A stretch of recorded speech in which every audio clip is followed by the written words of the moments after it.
Breaking news చూస్తున్నాము. తెలంగాణ రాష్ట్ర వ్యాప్తంగా మూడో విడత పంచాయతీ ఎన్నికల కౌంటింగ్ ప్రక్రియ ముగిసింది.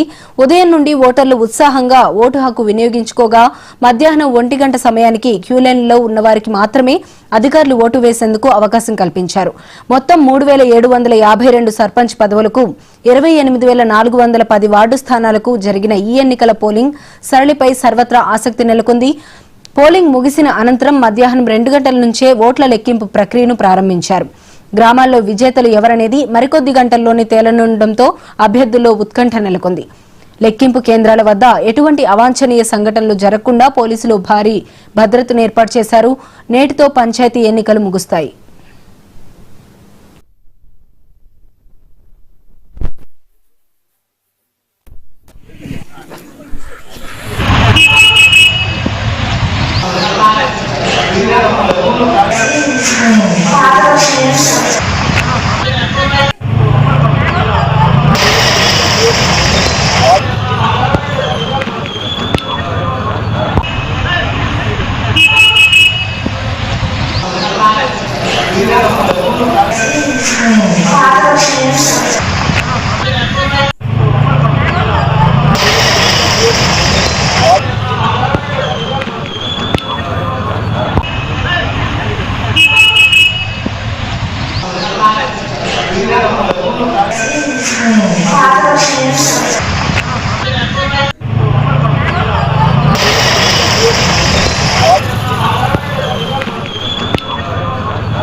తెలంగాణ రాష్ట్ర వ్యాప్తంగా మూడో విడత పంచాయతీ ఎన్నికల కౌంటింగ్ ప్రక్రియ ముగిసింది. ఉదయం నుండి ఓటర్లు ఉత్సాహంగా ఓటు హక్కు వినియోగించుకోగా మధ్యాహ్నం 1 గంట సమయానికి క్యూలైన్లలో ఉన్నవారికి మాత్రమే అధికారులు ఓటు వేసేందుకు అవకాశం కల్పించారు.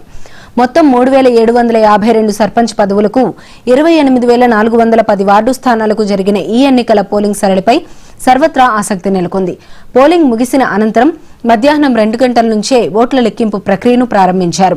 గ్రామాల్లో విజేతలు ఎవరనేది మరికొద్ది గంటల్లోనే తేలనుండటంతో అభ్యర్థుల్లో ఉత్కంఠ నెలకొంది. లెక్కింపు కేంద్రాల వద్ద ఎటువంటి అవాంఛనీయ సంఘటనలు జరగకుండా పోలీసులు భారీ భద్రతను ఏర్పాటు చేశారు. నేటితో పంచాయతీ ఎన్నికలు ముగుస్తాయి.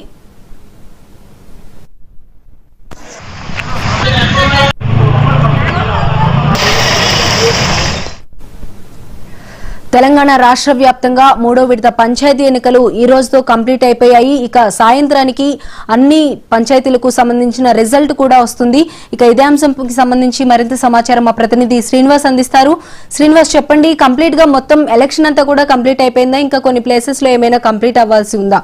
అంటే 1 గంట లోపల ఎవరైతే ఓటు వేయడానికి వస్తారో వాళ్ళంతా కూడా ఓటు హక్కు వినియోగించుకోవాలి. ఈ ప్రాసెస్ అంతా కంప్లీట్ అయిపోయిందా? ముఖ్యంగా ఆదిలాబాద్ జిల్లా వ్యాప్తంగా ఏదైతే పోలింగ్ ప్రక్రియ అయితే ముగియడం జరిగింది. ఒకటి తర్వాత ఎవరైతే పోలింగ్ కేంద్రాల్లో ఉన్నారో వాళ్ళకైతే ఓటు హక్కును వేసుకోవడానికి అవకాశం ఇవ్వడం జరిగింది. అది కూడా కొన్ని పూర్తి కావడం జరిగింది. కొన్ని సెంటర్లు రైతుల గ్రామ పంచాయతీలకు ఉన్నటువంటి భీమారం కావచ్చు, కోటపల్లి, ఆ తర్వాత ఇందార్, అంతేకాకుండా ఇటు బోధులోని 2 సారంగ కుబీర్లో 2 గ్రామ పంచాయతీలలో ఒకటి తర్వాత కూడా ఆడ ఓటర్లు క్యూ లైన్ లో ఉన్న నేపథ్యంలో వాళ్ళందరూ కూడా ఓటు హక్కు ఇవ్వడం జరిగింది. పూర్తిగా అన్ని చోట్ల కూడా పోలింగ్ అయితే ప్రశాంతంగా ముగిసిందని చెప్పుకోవచ్చు. కొద్దిసేపటి తర్వాత కౌంటింగ్ ప్రక్రియ కొనసాగుతుంది. పోలింగ్ అయిన తర్వాత వాటి అన్నింటినీ కూడా బాక్సులలో స్ట్రాంగ్ రూమ్ అయితే తరలించడం జరిగింది. లంచ్ తర్వాత 2:30, 3 తర్వాత కౌంటింగ్ ప్రక్రియ అయితే కొనసాగుతుంది. 3 తర్వాత జరిగేటువంటి కౌంటింగ్ ప్రక్రియలో మొట్టమొదటి వార్డు సభ్యులకు సంబంధించినటువంటి ఫలితాలు వెలువడే అవకాశం ఉంటుంది. తక్కువ జనాభా ఉన్నటువంటి ఈ గ్రామ పంచాయతీలకు సంబంధించినటువంటి ఫలితాలు అయితే ముందు వెలువడే అవకాశం ఉంటుంది. ఆ తర్వాత మేజర్ గ్రామ పంచాయతీలకు సంబంధించినటువంటి ఫలితాలు వెలువడే అవకాశం ఉంటుంది. రాత్రి 10 గంటల వరకు కానీ తుది ఫలితాలు అయితే వచ్చే అవకాశం ఉంటుంది. మొత్తం ఓవరాల్ గా ఆదిలాబాద్ జిల్లా వ్యాప్తంగా మాత్రం కొన్ని చెదురుమదురు సంఘటనలు మినహాయిస్తే మూడో విడత పోలింగ్ మాత్రం ప్రశాంతంగా జరిగిందని చెప్పుకోవచ్చు.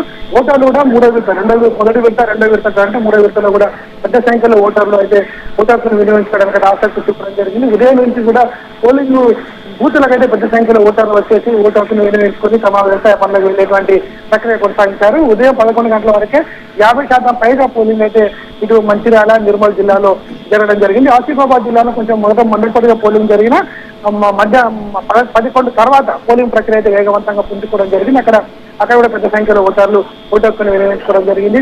ముఖ్యంగా గ్రామ పంచాయతీ ఎన్నికలు ఎప్పుడెప్పుడని ఆసక్తిగా ఎదురు చూస్తున్నటువంటి ప్రజలకు 3 విడతల్లో పూర్తిగా పంచాయతీ సంబంధించినటువంటి వార్డు సంబంధించినటువంటి ఎన్నికల ప్రక్రియ అయితే ముగియడం జరిగింది. గెలిచినటువంటి అభ్యర్థులందరికీ కూడా మొదటి విడత, రెండో విడత, మూడు విడతల్లో గెలిచినటువంటి అభ్యర్థులందరికీ కూడా 20 తారీఖు రోజు పంచాయతీల గ్రామ పంచాయతీ కార్యాలయంలో వాళ్ళ ప్రమాణ స్వీకార కార్యక్రమాలు ఉండడం జరుగుతుంది. అదేవిధంగా ఉప సర్పంచులు ఎన్నికైన వాళ్ళు సర్పంచ్ ఎన్నికైనటువంటి వాళ్ళ యొక్క ప్రమాణ స్వీకారోత్సవాలు ఉంటాయి. ముఖ్యంగా ఈ రోజు 3వ విడతకు సంబంధించి అయితే మాత్రం సర్పంచ్ ఎన్నికల తర్వాత వార్డు సభ్యులందరూ ఎన్నిక కూడా జరుగుతుంది. వార్డు సభ్యుల ఎన్నిక తర్వాత వార్డు సభ్యులందరూ కూడా ఏ గ్రామ పంచాయతీలలో వార్డు సభ్యుల ఎన్నిక జరుగుతుందో వాళ్ళందరూ కూడా కూర్చోబెట్టి ఉప సర్పంచ్ ఎన్నిక కూడా కొనసాగే అవకాశం ఉంటుంది. ఉప సర్పంచ్ ఎన్నిక కూడా ఇదే రోజు ఎన్నిక కావడం జరుగుతుంది. సర్పంచ్, ఉప సర్పంచ్ ఎన్నికల గత ఓవరాల్ గా ఉమ్మడి ఆదిలాబాద్ జిల్లా చెప్పుకోవచ్చు. ప్రజలకు సంబంధించినటువంటి గత ఎన్నో రోజులుగా పెండింగ్ ఉన్నటువంటి సమస్యలన్నింటినీ కూడా ఈ పంచాయతీ ఎన్నికల తర్వాత పరిష్కారమయ్యే అవకాశం ఉంటుందని చెప్పేసి అయితే ఈ ప్రజలు ఆశిస్తున్నారు. Okay right, thank you Srinivas.